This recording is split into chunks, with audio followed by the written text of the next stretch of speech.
కానీ బ్రదర్ గారు ప్రతి దాంట్లో ఉన్నారు. అంటే చెప్పుతున్నదేదో పాటించడం అనేది మనుషులకు చాలా కష్టం. కానీ ఈ సేవకులు దేన్నైతే బోధిస్తున్నారో అది పాటిస్తున్నారు అని నేను నమ్ముతున్నాను, నేను కళ్ళారా చూశాను. కాబట్టి మరి అదే విధానం భవిష్యత్తులో కూడా మంచిగా కొనసాగుతుందని నమ్ముతున్నాను. అన్ని బైబిల్ కాలేజీలలో ఎలా ఉంటుందో నాకు తెలియదు, కానీ నేను అనుకుంటాను చాలా సబ్జెక్ట్ ఇస్తారని. ప్రతి బైబిల్ కాలేజీలో చాలా సబ్జెక్ట్ ఇస్తారు. ఈ యొక్క హోలీ క్రైస్ట్ బైబిల్ కాలేజీ ద్వారా నేను నేర్చుకున్నది ఏంటి అని అంటే, సబ్జెక్టు నేర్చుకున్నాను, భక్తిని నేర్చుకున్నాను. సబ్జెక్ట్ ఉంది, భక్తి ఉంది. అంటే సబ్జెక్ట్ అనేది నేర్చుకోవడమే, దేవుని యందలి భయము భక్తి అనేది జీవితానికి అన్వయించుకునేది. కాబట్టి విన్నది ఏదైతే ఉందో జీవితానికి అన్వయించుకుని బ్రతకడమే భక్తి. కాబట్టి ఈ హోలీ క్రైస్ట్ బైబిల్ కాలేజీ ద్వారా నేను సబ్జెక్టు నేర్చుకున్నాను, దేవుని యందలి భయభక్తులను కూడా నేర్చుకున్నాను. అంటే దేవుడు నా ఆనందాన్ని కోరేవాడు, అందుకే నాకు ఈ బైబిల్ ట్రైనింగ్ని ఇచ్చాడు.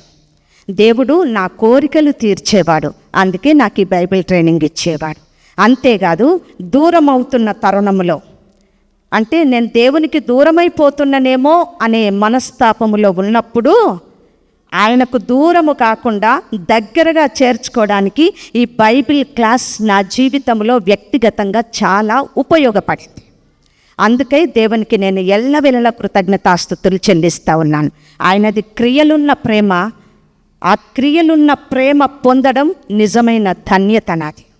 కాబట్టి మరి యొక్క హోలీ క్రైస్ట్ బైబిల్ కాలేజ్ మరి ఎంత చక్కగా కొనసాగుతుందో, మరి దేవుడు నా జీవితంలో అంత చక్కగానే కొనసాగింపు జరిగించాడు. సేవకులు ఒక్కరే బైబిల్ని నేర్చుకోవడం కాదు, ప్రతి విశ్వాసి బైబిల్ని నేర్చుకొని తను ఉన్న చోట సువార్త పరిచర్య కొనసాగించడానికి ఈ బైబిల్ కాలేజ్ చక్కగా ఉపయోగపడుతుంది. ఎందుకంటే ఏదో సంఘాన్నే స్థాపించి సంఘంలోనే సేవ చేయడం కాకుండా వ్యక్తిగతంగా నేను నేర్చుకొని వ్యక్తిగా ఒక 10 మందిని దేవుని దగ్గరికి తీసుకురావడానికి ఇది చాలా ఉపయోగపడుతుంది. కాబట్టి ఇలాంటి తరుణంలో అంత బలంగా సాతానుడు కూడా పనిచేస్తాడు బ్రదర్. కానీ సాతానుని ఎదిరించే శక్తి దేవుడు మనకిస్తాడు, ఆయన పనిని ఆయన కొనసాగిస్తాడు. కాబట్టి దేవుని కృప, మరి దేవుని దయ ఎల్లవెల్లలా మరి యొక్క హోలీ క్రైస్ట్ బైబిల్ కాలేజ్కి, అలాగే అన్నగారికి, సిస్టర్ గారికి తోడుగా ఉండి ఇంకా అనేక మందికి యొక్క సువార్త పరిచర్యను, మరి దేవుని యొక్క జ్ఞానాన్ని అందించడానికి బిడ్డలిద్దరూ బహుబలముగా వాడబడుదురుగాక.